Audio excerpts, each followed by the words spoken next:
Hello everyone and welcome to episode 6, the first one to have a DLC killer. One thing that's very cool is you can see a handprint right on the shoulder here. That is a very cool reference. But let's go into the perks. So these are the first perks that really have something to do with tokens and have things to do with the obsession. So the obsession, once per match, one person will be the obsession, and it can change and other things like that. But all of these perks have something to do with the obsession. So play with your food is whenever the obsession leaves a chase, not downed, you get a token. You can get up to 3 tokens and it increases your movement speed by 4.5, or 4.5 and 5% to a total of 15%. But whenever you do any attack, even if you whiff, you lose a token. Save the best for last is kind of his best perk. The way that it works is every single time you hit a non-obsession survivor, you get a token, and for every token, you get 5% off of the cooldown of 2 tokens from a level 1, level 2, level 3 perk.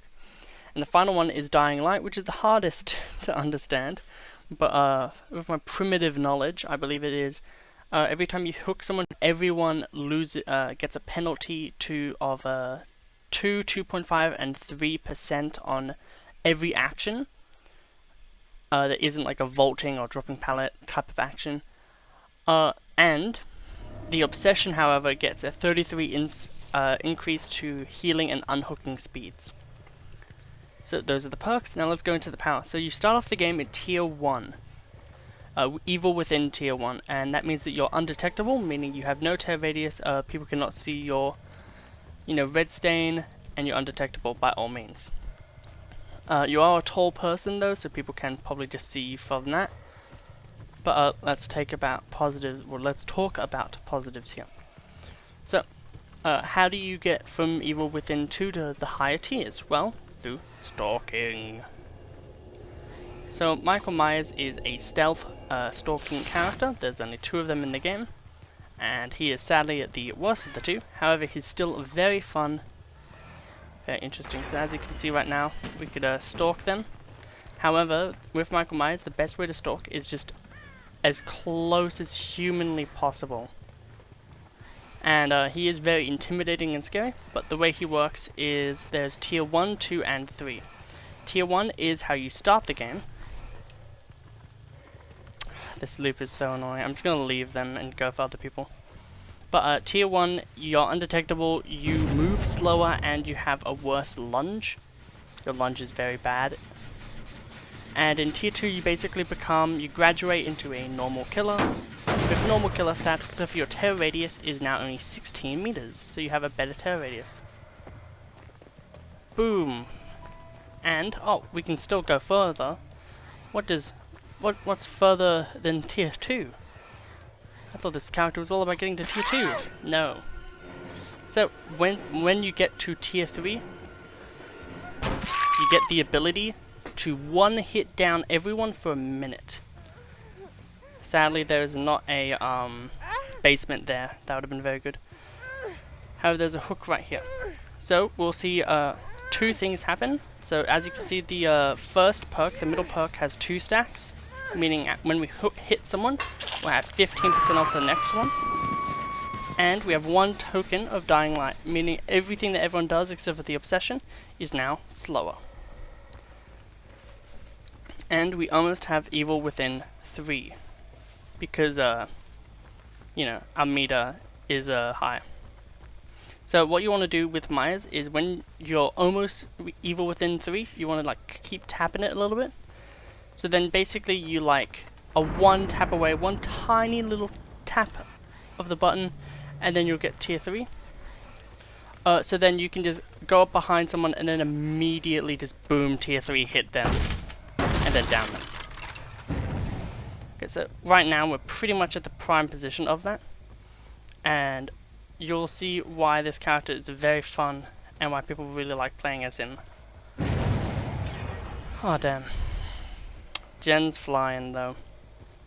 But yeah, so this character is a very fun character, really wacky, has a lot of cool things that you can do with him, but he does have good perks, so he doesn't have bad perks by any means. You also get a faster vault.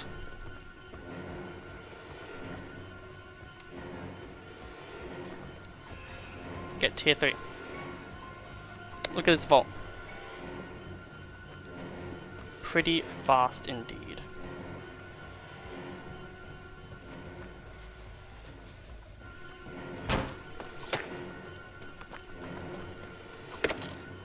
Ah, damn, I tried to bait them to do it again.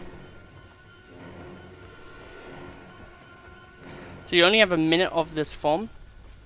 So it is very important that you don't do what I'm doing right now. And go to a very loopable area. Damn. I was hoping that they just go, because if they go right in front of the window, they can get hit. But I think these are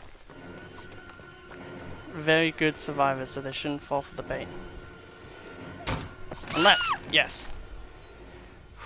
The only downside to this killer, in my opinion, is two things. You can run out of stalk juice. And secondly, when you pick someone up, and just the fact that you cannot, in any means, stop anything. So we got one stack of play with your food, because we let the obsession get away, even though we weren't even in a chase with him. So that's showing just how cool and different these perks are, because they're all centralizing around one survivor. So let's go up here. Even if I'm just hitting you for stacks, it's still stacks of save the best for last. Okay, let's go for this Yunjun, because I don't really like tunneling that much. Except for when I do. Okay. Oh, are you kidding? I hate it when my PC runs at a smooth 20 frames per second. How did that even happen? They must think I either have Lightborn or I'm hacking. I don't even know how that happened. Bro, that was freaking insane. So we don't want to attack. They're here. Oh, it's because he's the obsession. So now we have max stack, so we can just see how easily we get things. We should also. Okay, we can't stealth anyone. We can't stalk anyone there. Damn, gens are flying now. So we'll initiate the chase of this Neo. We have movement speed increase.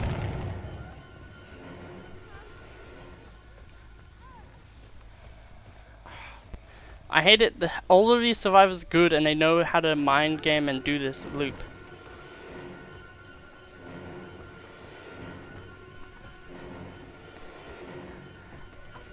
Forget.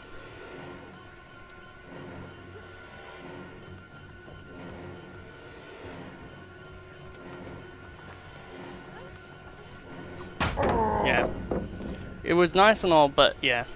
This killer does really not work well in the chase. I do believe if you want to use this character and you want to like this full snowball build, the best way to do it is with something like Enduring Spirit Fury. Just so then you can like break 2 pallets and then the next one in tier 3, you line it up so and then in tier 3 the next one breaks. You recover immediately and then you can just hit him with your really good lunge. Because in tier 3 you have a really good lunge. Okay, so we have 2 hooks on probably 2 people, but now the gens are pretty much all done. So with this character you really need a lot of slowdown. Just because this character does heavily need to set up and do stuff like that. Okay, we are perfectly 99'd on the thing here. You can also hear through the wall that they are working on that gen.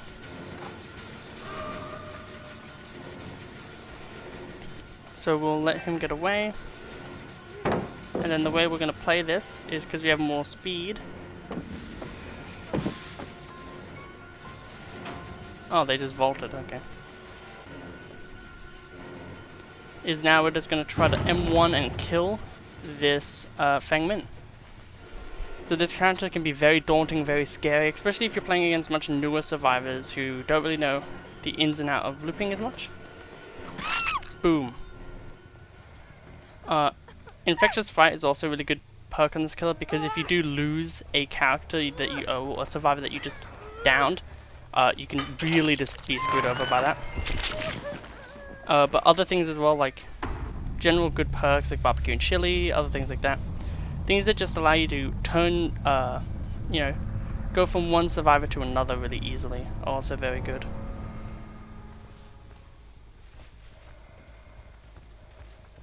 Yeah, we're about to run out of tier 3, so sadly we won't be able to get this Neo.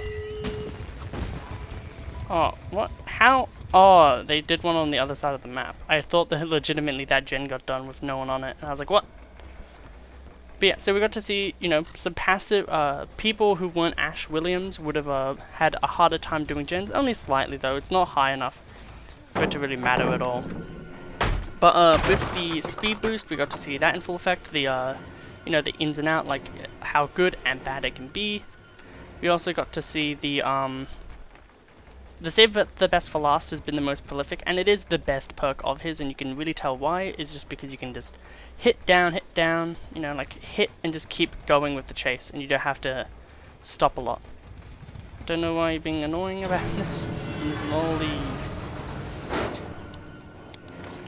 Yep, just leave. Just leave. And then the Neo should just be going. Oh, hatch. Break that. I could have also stalked them, and there are builds that allow you to insta-Mori people with this character, so this character does have some really crazy things that they can do. But yet again, like always, it's just like a balancing act, really. You have to really be able to snowball your pressure, or face the consequences of not being able to. But yeah, so that's the first game. Let's go into the second one, shall we?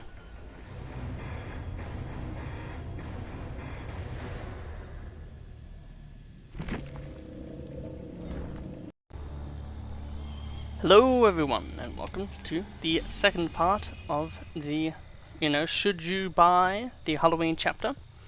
Sadly, obviously, you know, Haddonfield we can't get, and also I hate Haddonfield, no one likes Haddonfield, don't even bother doing Haddonfield. Unless they rework it, which they are right now, and who knows, maybe it'll be good. But until then, so yeah, in the first half of the video, I showed what this character was mainly, what they mainly did. And in this part of the video, we'll just go again, just to get a bigger sample size. Spread out the video. You're telling me you don't want to let me look at you for a minute? Ooh, we just got our obsession. That's very nice. Okay, so now we can actually play the game. I do believe that the one way that they could really make this character a lot better, just for more competitive play, is full-heartedly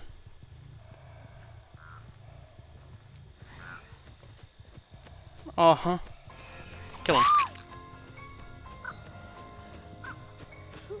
I won't hook then. I'll be nice. Yeah, at least. But yeah, so this character does have a lot of crazy things that it can do. I guess I have to. It's sad. I love Cheryl more than anything else. I main Cheryl when I play Survivor. But I just kind of have to do this. But hey, like, you know, if you have an AFK person in your team, you can really easily get a free kill.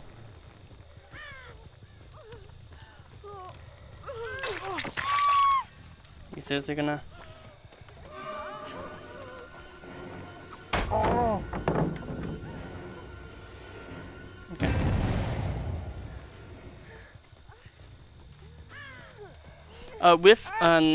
With this person, if you with Myers, if you have a nemesis, you can make it so whenever someone you know, gets off a hook, whenever someone stuns you, typically, you know, stunning you with a perk that would make it so then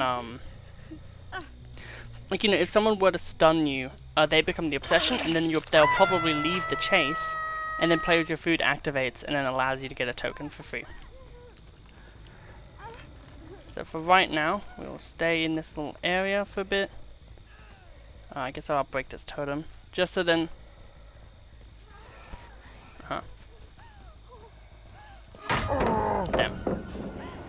We'll break this then. Okay, can you stop now? That's a little rude. I guess they're mad that I killed the shell. I'm also mad at myself for killing the shell, but I don't flashlight people when, like continuously when I, annoy myself. Yep, so let's hook this person. I think it's whenever you hook anyone. So because of that, we have a pretty good amount of, oh no, it has to not be the obsession. That makes sense. Dying Light used to be, overpowered. And it has been changed so many times, it's really hard to figure out what it actually does half the time. Because someone will be like, oh yeah, Dying Light, and you're like, Dying Light? Because you forget it's even a perk, really. Yep. So, we can easily just proxy camp, but I think it's just more fun just to go to the gens. And then wait until, just patrol the gens until, like, someone gets saved off the hook, go over there, and for me at least, typically don't oh my god, yes. So many free people do Evil Within. Okay, we pretty much have tier 3. So let's go slapping these knives down. Yes, just was able to hit them. Dropped a pallet, very good. So they're right here. Cool. We're able to down them. We can kind of fake a chase with this person, go away. That allows us to get a extra movement boost. So now we will be moving with this survivor, I believe, a bit faster. There is a cooldown to the perk just so that you can't, like, with certain characters, go in and out of chases really quickly because you go invisible, and when you go invisible, it counts as leaving a chase. But yeah, so now they have 4 stacks of Dying Light. Oh man, I still feel bad for that shell. But yeah, this is pretty much the best game state you can have with a character such as Maya's. We'll kick this gen, may as well, and go back over here. I think these survivors will be very angry and annoyed now, just because of the fact that, one of them is dead, and other, things just like that. Like, I have over half the hooks needed to win the game. Oh, where's the rest of them? Well, I'll go for you, but I'll only go for you because there's literally no one else here. We just used one of the tokens really badly. So there is a lot of micromanaging with this character. With okay. So the other reason why I'm doing this is to bait out. Okay, so I'll do this. Hopefully they'll try to come over. Because I can kill our fake. Nah. They're being way too cocky and I don't want to deal with that right now. I would much rather go for this much easier down, it feels. But I'll actually go for the Nia because I'm a nicer person. So we'll go for Nia. Down them. Oh, even when you're not looking at it, it blinds you. Great. We can still track them through the corn pretty easily.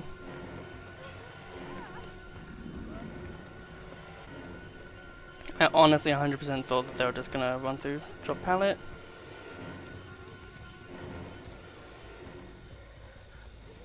Did they even go? Oh, you just gave yourself away very easily there, bud.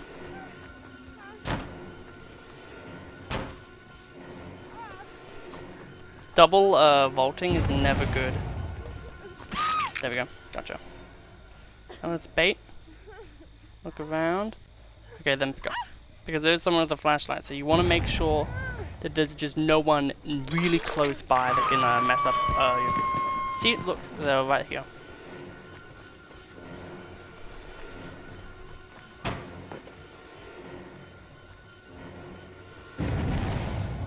That's much better for us. I honestly don't really care about this Jane Romero at all.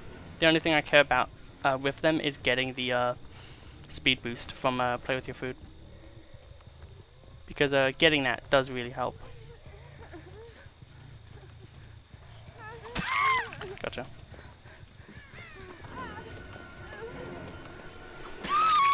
Gotcha.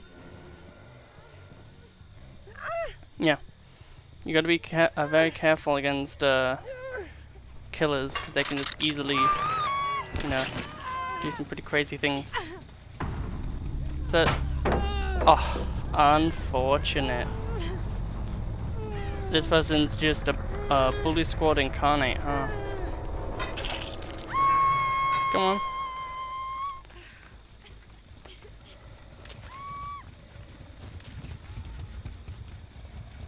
You want to save your friend, right?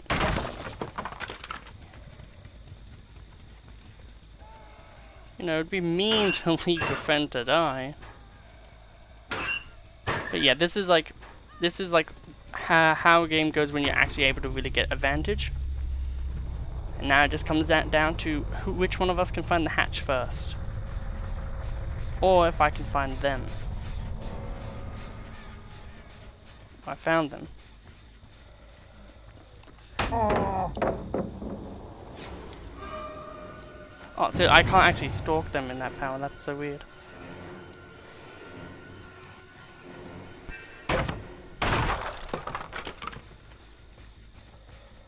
Well, we have to go find them. Tier 3, may as well.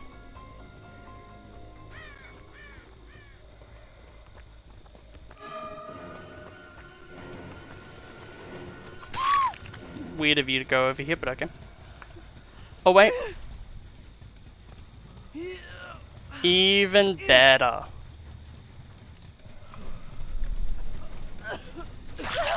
We get to Mori them.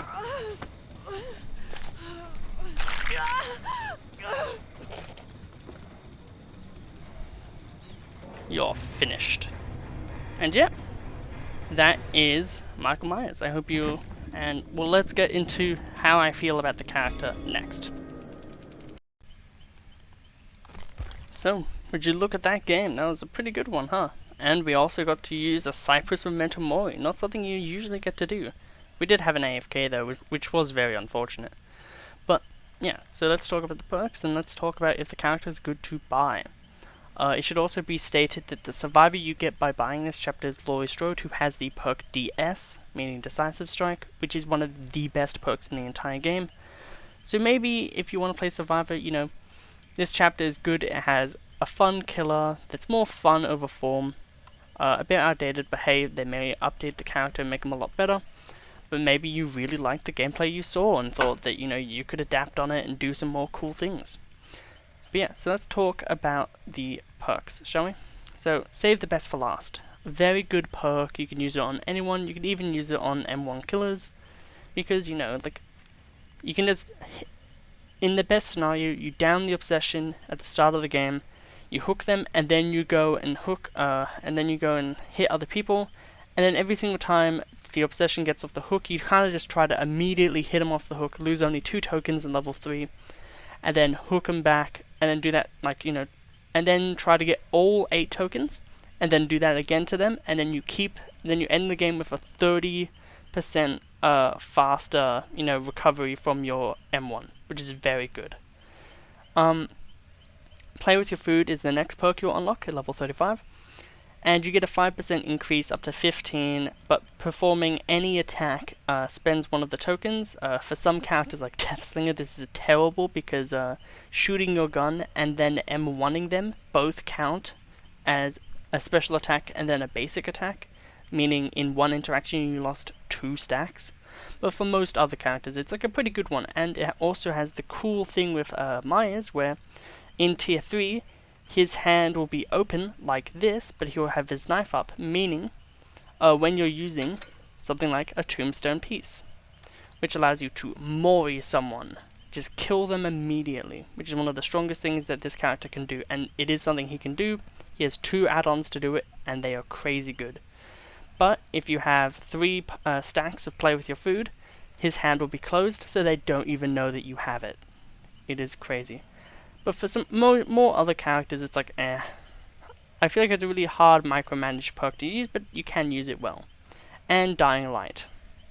So your obsession gains a 33% action speed bonus to unhooking and healing other survivors. And it's only a 2, 2.5, and 3%. Wow. But each time you hook someone who is not the obsession, if the obsession is alive, you gain a token. If the obsession, if the obsession is alive, all survivors who aren't the obsession get, the 2.5, the 2, 2.5, and 3% penalty to repair, healing, sabotage speeds for each token. It's good, but it's also, it's like, Thanatophobia does the same thing, right? And it's only for injured or hooked survivors, and it does more than this does, typically. Which is why this perk is kind of just seen as a bad perk. It gives these, it's more of a buff to the obsession than anything else. But yeah, so, 4-star perk, 2.5-star perk, it's good, but it's kind of niche. And then like a 1-star perk, it's like, really? Like, I have to use Dying Light? Like, it's not very good. But the character himself, how is he? I think he's pretty good. He's more, as I said, fun over function. But you can actually do well with him, but expect to see a lot more 1 or 2Ks with him, rather than 3 or 4Ks. So now, let's go into the tier list, and let's see where I'd rank them in the investments. So, here we are with the investment tier list. So, Huntress, first one. Where do I think they belong in this tier list? Well, let's talk about perks, and we'll go up from bad, right? Perks, they're all terrible. But the character is pretty good. I'm going to put Huntress in the good tier. We now have 1 in every single one, and you can see now. So with the starting characters in the default way to get default DPD, like, these are the investments I think. Like, Wraith is a bad one, Trap is a pretty good one, but like not just hit, like, overall later on it just gets worse. Huntress has a really good base kit, but it's just just the perks that hold them back, but that you can get really good perks with them. Hillbilly has a really good base kit and some pretty damn good perks, and then Nurse has a really, really good base kit. It's harder to use, but they have some good perks as well. And now, the man of the hour, the Shape. Where do I rank him in this investment tier list? Well, he has a pretty fun, pretty okay, pretty snowbally power, but he needs to be very supplemented with perks to do well. That makes it very hard for him to play effectively, but you can, free to play, you can always use, Nowhere to Whispers with Sloppy Butcher, and maybe, or even just, instead of Whispers, you can run Nurse's Calling if you have that. So you could run something like Nurse's Calling, Sloppy Butcher to keep him injured, Brutal Strength or Enduring, so then, in those moments where you're actually trying to, get stuff done, you can do stuff. And then, just Nowhere's a good perk. But, so what about his perks though? Save the Best for Last is very nice, and, you can actually do stuff with Play with Your Food with Myers himself, so both of those are some pretty decent perks, I guess then. So I'm gonna say that he is a good investment. He's not a great one, but he's good. I feel like his perks carry him a bit here, but I think overall with the chapter also having DS, even if like you only play a Survivor a little bit, it's a perk that you really want to get. So the entire chapter overall gives you a lot to do. So that's why I'm going to put him in the good investment tier, both because he has 2 pretty okay perks, he has 1 really good perk, 1 okay perk, 1 terrible perk, and his base kit's a bit lacking, but can still get a lot of fun and cool plays off. So that is all, and as you can see down here, the next 2 characters are the Hag and the Doctor, and then we have 3 licensed characters. But I hope you have all enjoyed this episode, and I'll see you in tomorrow's episode with the Hag and the Doctor. I'll see you next time.